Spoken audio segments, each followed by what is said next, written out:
Nama saya Muhammad Amirul Hakimi bin Roslan. Umur saya 18 tahun. Amirul Hakimi bin Roslan berusia 18 tahun. Menyertai kerana menyukai pengisian kelas.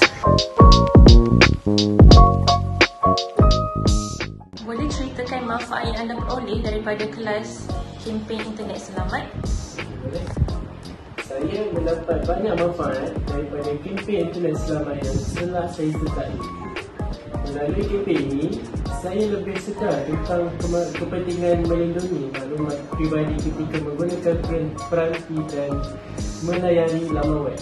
Saya belajar mencipta kata laluan yang kukuh, mengenal pasti penipuan dalam talian serta mengelakkan pautan atau mesej yang mencurigakan. Kempen ini juga membantu saya memahami betapa pentingnya mengurus privasi di media sosial supaya maklumat saya tidak mudah diceroboh atau disalahguna.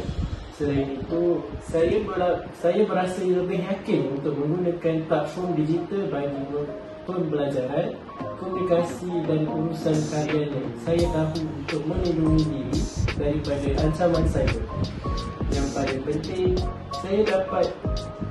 saya dapat mempraktikkan tabiat penggunaan internet yang lebih bertanggungjawab dan selamat, bukan sahaja untuk diri saya tetapi juga untuk dikongsi dengan keluarga dan rakan-rakan.